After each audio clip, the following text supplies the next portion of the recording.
ਚਾਹ ਪੁੱਛੀ ਦੀ ਨਹੀਂ ਹੁੰਦੀ ਸੱਜਣਾ, ਬਣਾ ਲਿਆਈ ਦੀ ਆ। ਸਵਾਗਤ ਹੈ ਤੁਹਾਡਾ ਪੰਜਾਬ ਸਟੋਰੀ ਤੇ।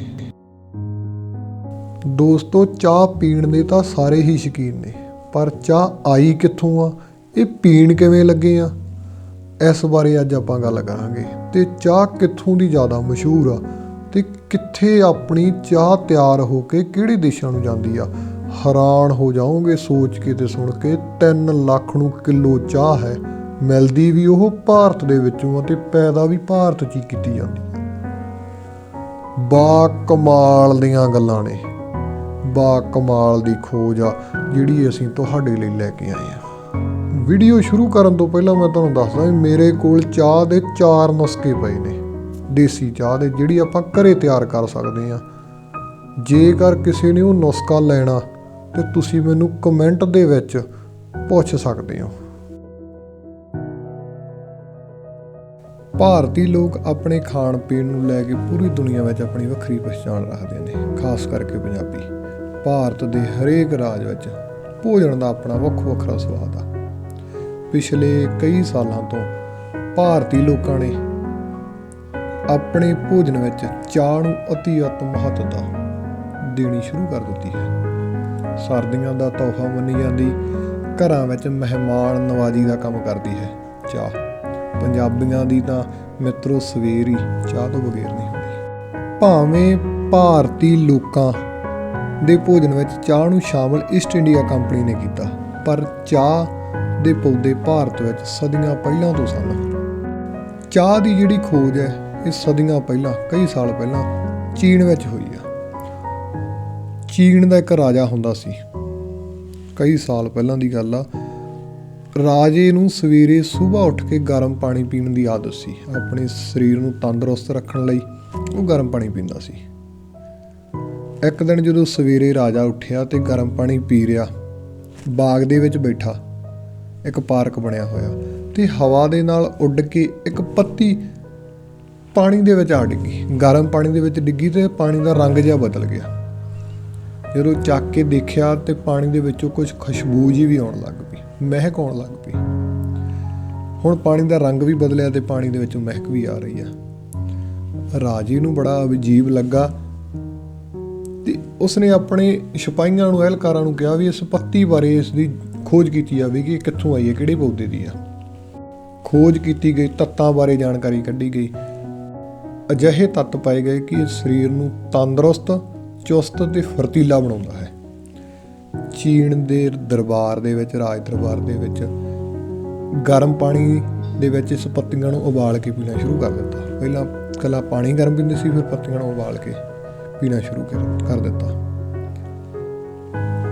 ਮੰਨਿਆ ਜਾਂਦਾ ਕਿ ਬੋਧੀ ਭਿਕਸ਼ੂ ਸਰੀਰ ਨੂੰ ਤੰਦਰੁਸਤ ਰੱਖਣ ਅਤੇ ਭਗਤੀ ਕਰਨ ਸਮੇਂ ਨੀਂਦ ਨਾ ਆਵੇ, ਇਸ ਕਰਕੇ ਇਹਨਾਂ ਪੱਤੀਆਂ ਨੂੰ ਪਾਣੀ ਵਿੱਚ ਉਬਾਲ ਕੇ ਪੀਂਦੇ ਸਨ ਕਈ ਸਾਲ ਪਹਿਲਾਂ।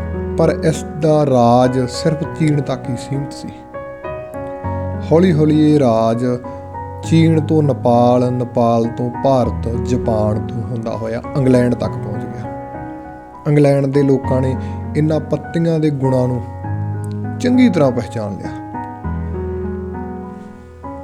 ਇੰਗਲੈਂਡ ਦੇ ਲੋਕਾਂ ਨੇ ਸਮਝਿਆ ਕਿ ਇਸ ਚਾਹ ਦੇ ਜਿਹੜੀਆਂ ਪੱਤੀਆਂ ਨੇ ਇਹਦੇ ਕਿੰਨੇ ਫਾਇਦੇ ਨੇ, ਅਣਗਿਣਤ ਫਾਇਦੇ ਨੇ। ਸਰੀਰ ਨੂੰ ਇਮਿਊਨਿਟੀ ਸਿਸਟਮ ਸਟਰੋਂਗ ਕਰਦੇ ਆ, ਕਹਿ ਸਕਦੇ ਕਿ ਹਜ਼ਾਰਾਂ ਦੀ ਗਿਣਤੀ ਦੇ ਵਿੱਚ ਇਹਦੇ ਫਾਇਦੇ ਹੀ ਫਾਇਦੇ ਨੇ ਪੱਤੀ ਦੇ। ਇਹ ਇੰਗਲੈਂਡ ਦੇ ਲੋਕਾਂ ਨੂੰ ਕਈ ਸਾਲ ਪਹਿਲਾਂ ਸਮਝ ਆ ਚੁੱਕੀ ਸੀ।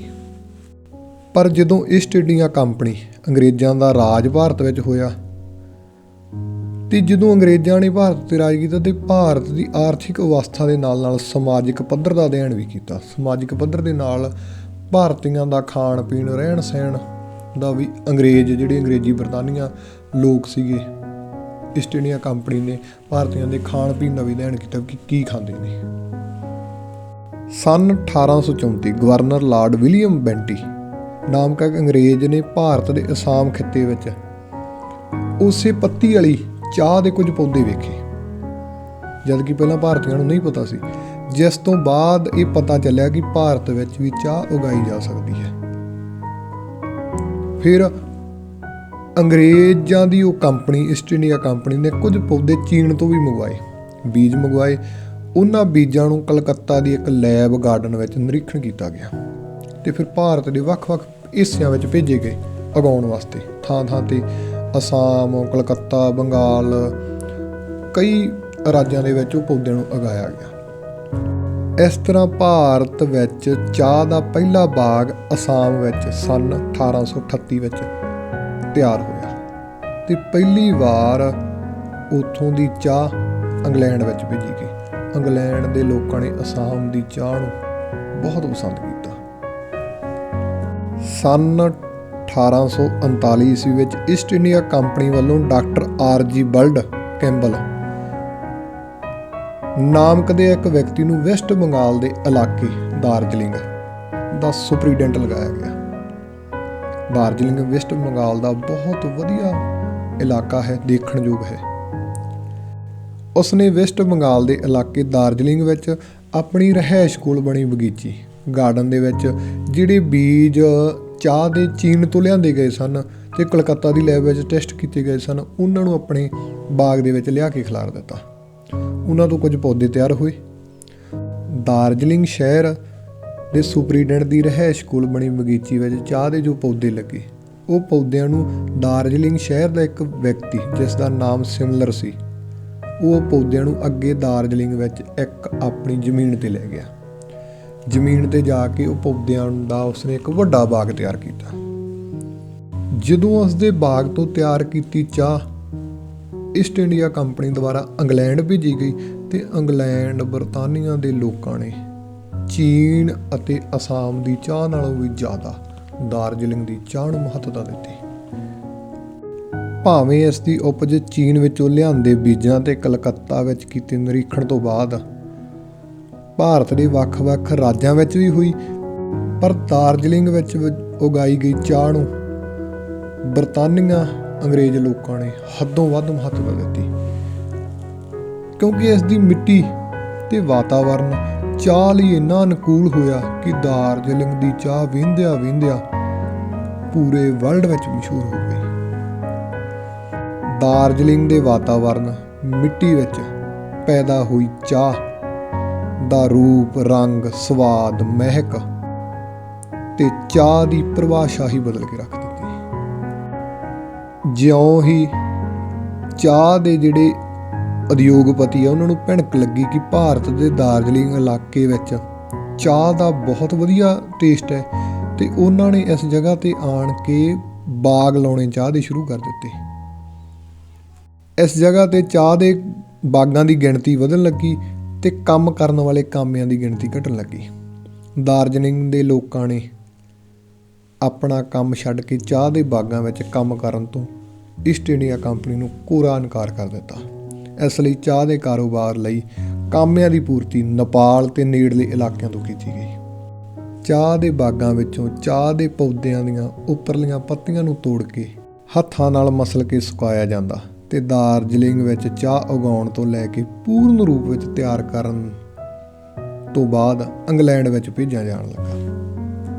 ਸੰਨ 1859 ਦਾਰਜਲਿੰਗ ਵੈਸਟ ਬੰਗਾਲ ਦੇ ਇਲਾਕੇ ਮਕਾਈਵਰੀ ਵਿੱਚ ਪੱਤੀਆਂ ਨੂੰ ਚਾਹ ਦਾ ਰੂਪ ਦੇਣ ਲਈ ਪਹਿਲਾ ਕਾਰਖਾਨਾ ਲੱਗਾ।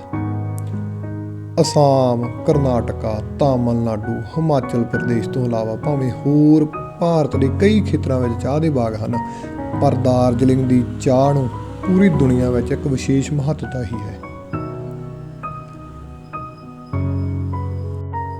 ਇਸ ਚਾਹ ਨੂੰ ਜੀਓਗ੍ਰਾਫੀਕਲ ਇੰਡੀਕੇਸ਼ਨ GI ਟੈਗ ਮਿਲਿਆ ਹੋਇਆ ਹੈ। ਜਿਵੇਂ ਜਿਵੇਂ ਸਮਾਂ ਬੀਤਿਆ, ਦਾਰਜਲਿੰਗ ਵਿੱਚ ਚਾਹ ਦੇ ਬਾਗ, ਫੈਕਟਰੀਆਂ, ਕਰਮਚਾਰੀਆਂ ਦੀ ਗਿਣਤੀ ਵੱਧਦੀ ਗਈ। ਇਸ ਸਮੇਂ ਦਾਰਜਲਿੰਗ ਵਿੱਚ ਲਗਭਗ 87 ਚਾਹ ਦੇ ਬਾਗ ਹਨ, ਜੋ 46,930 ਏਕੜ ਵਿੱਚ ਫੈਲੇ ਹੋਏ ਹਨ। ਇਹਨਾਂ ਬਾਗਾਂ ਵਿੱਚ ਹਰੇਕ ਸਾਲ ਤਕਰੀਬਨ 10 ਮਿਲੀਅਨ ਕਿਲੋਗ੍ਰਾਮ ਚਾਹ ਦਾ ਉਤਪਾਦਨ ਹੁੰਦਾ ਹੈ, ਜਿਸ ਦੀ ਕੀਮਤ 22 ਮਿਲੀਅਨ ਪਾਉਂਡ ਤੱਕ ਪਹੁੰਚ ਜਾਂਦੀ ਹੈ। ਚਾਹ ਦੇ ਇਸ ਕਾਰੋਬਾਰ ਵਿੱਚ 76,000 ਦੇ ਕਰੀਬ ਕਾਮੇ ਕੰਮ ਕਰਦੇ ਹਨ।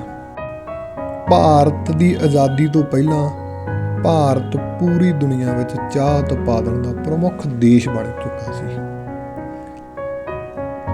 ਇਸ ਦਾ ਸਭ ਤੋਂ ਵੱਡਾ ਸਿਹਰਾ ਈਸਟ ਇੰਡੀਆ ਕੰਪਨੀ ਨੂੰ ਹੀ ਜਾਂਦਾ ਹੈ। ਭਾਰਤ ਵਿੱਚ ਜਿੱਥੇ ਵੱਖ-ਵੱਖ ਰਾਜਾਂ ਵਿੱਚ ਚਾਹ ਉਗਾਈ ਜਾਂਦੀ, ਉੱਥੋਂ ਭਾਰਤ ਵਿੱਚ ਹੀ ਵੱਖ-ਵੱਖ ਦੇਸ਼ਾਂ ਨੂੰ ਚਾਹ ਭੇਜੀ ਜਾਂਦੀ। ਵੱਖ-ਵੱਖ ਦੇਸ਼ਾਂ ਦੇ ਨਾਲ ਭਾਰਤ ਦੇ ਵੱਖ-ਵੱਖ ਰਾਜਾਂ ਵਿੱਚ ਚਾਹ ਦਾ ਈਸਟ ਇੰਡੀਆ ਕੰਪਨੀ ਨੇ ਇੱਕ ਵੱਡਾ ਵਪਾਰ ਖੜਾ ਕਰ ਦਿੱਤਾ। ਜਿੱਥੇ ਭਾਰਤ ਦੇ ਵੱਖ-ਵੱਖ ਰਾਜਾਂ ਵਿੱਚ ਚਾਹ ਦਾ ਵੱਡਾ ਵਪਾਰ ਚੱਲਿਆ, ਉੱਥੇ ਭਾਰਤ ਦੇ ਪੰਜਾਬ ਇਲਾਕੇ ਨੇ ਵੀ ਚਾਹ ਨੂੰ ਬੜੀ ਮਹੱਤਤਾ ਦੇਣੀ ਸ਼ੁਰੂ ਕਰ ਦਿੱਤੀ। ਜਿੱਥੇ ਪਹਿਲਾਂ ਦੁੱਧ ਅਤੇ ਲੱਸੀ ਚੱਲਦਾ ਸੀ, ਉੱਥੇ ਅੱਜ ਚਾਹ ਮਹਿਮਾਨ ਨਵਾਜੀ ਦਾ ਕੰਮ ਕਰਨਾ ਸ਼ੁਰੂ ਕਰ ਗਈ। 1947 ਤੋਂ ਪਹਿਲਾਂ ਪੰਜਾਬ ਦਾ ਸ਼ਹਿਰ ਮੋਗਾ ਚਾਹ ਦੇ ਵਪਾਰ ਦਾ ਇੱਕ ਵੱਡਾ ਕੇਂਦਰ ਸੀ। ਮੋਗਾ ਪੰਜਾਬ ਦਾ ਕੇਂਦਰ ਹੋਣ ਕਰਕੇ ਪੂਰੇ ਪੰਜਾਬ ਨੂੰ ਚਾਹ ਇਸ ਜਗ੍ਹਾ ਤੋਂ ਸਪਲਾਈ ਹੁੰਦੀ ਸੀ। ਉਸ ਸਮੇਂ ਤੱਕ ਕਹਾਵਤ ਆਮ ਹੋ ਗਈ ਸੀ ਕਿ ਮੋਗਾ ਚਾਹ ਜੋਗਾ, ਜੋ ਕਹਾਵਤ ਹੁਣ ਵੀ ਪ੍ਰਚਲਿਤ ਹੈ।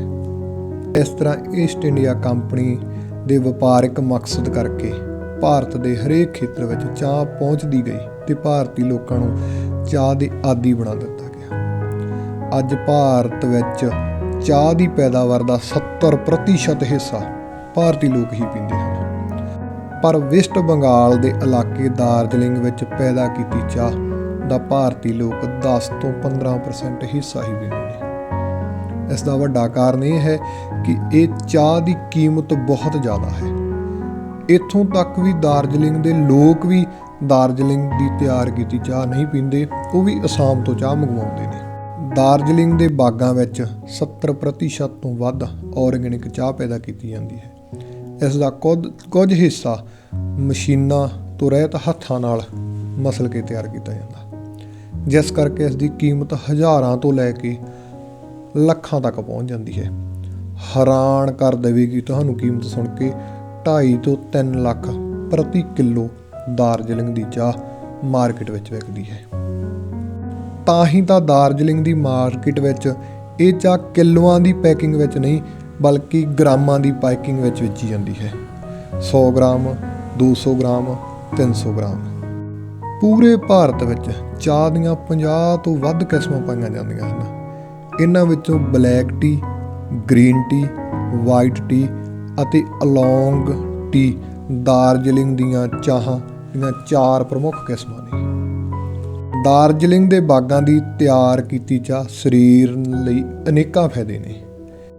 ਇਹ ਸਰੀਰ ਦਾ ਇਮਿਊਨਿਟੀ ਸਿਸਟਮ ਸਟਰੋਂਗ ਕਰਦੀ ਹੈ, ਸਰੀਰ ਨੂੰ ਚੁਸਤ ਫੁਰਤ ਤੇ ਦਿਮਾਗ ਨੂੰ ਸ਼ਕਤੀਸ਼ਾਲੀ ਬਣਾ ਦਿੰਦੀ ਹੈ। ਦਾਰਜਲਿੰਗ ਦੀ ਚਾਹ ਵਿੱਚ ਅਸਾਮ ਦੀ ਚਾਹ ਅਤੇ ਕੌਫੀ ਨਾਲੋਂ ਘੱਟ ਐਸਿਡਿਟੀ ਲੈਵਲ ਹੁੰਦਾ ਹੈ। ਇਹ ਸਰੀਰ ਦਾ ਮੋਟਾਪਾ ਘਟਾਉਣ ਵਿੱਚ ਸਹਾਈ ਹੁੰਦੀ ਹੈ। ਦਾਰਜਲਿੰਗ ਦੀ ਚਾਹ ਨੂੰ ਰੰਗ ਤੇ ਸੁਗੰਧ ਕਰਕੇ ਪੂਰੀ ਦੁਨੀਆ ਵਿੱਚ ਫਾਈਨ ਵਾਈਨ ਦਾ ਨਾਂ ਦਿੱਤਾ ਜਾਂਦਾ ਹੈ।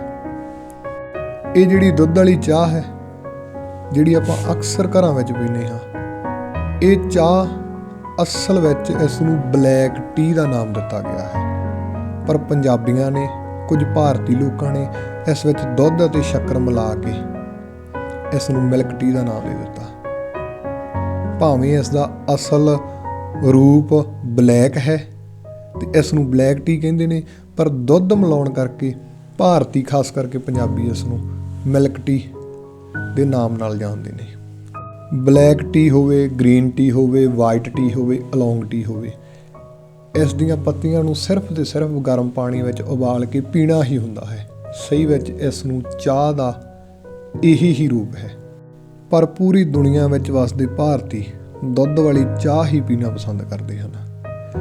ਥੋੜ੍ਹੇ ਬਹੁਤੇ ਭਾਰਤੀ ਲੋਕ ਦਾਰਜਲਿੰਗ ਦੀ ਚਾਹ ਪੀਂਦੇ ਹੋਣਗੇ, ਕਿਉਂਕਿ ਦਾਰਜਲਿੰਗ ਦੀ ਚਾਹ ਜ਼ਿਆਦਾ ਮਹਿੰਗੀ ਹੈ।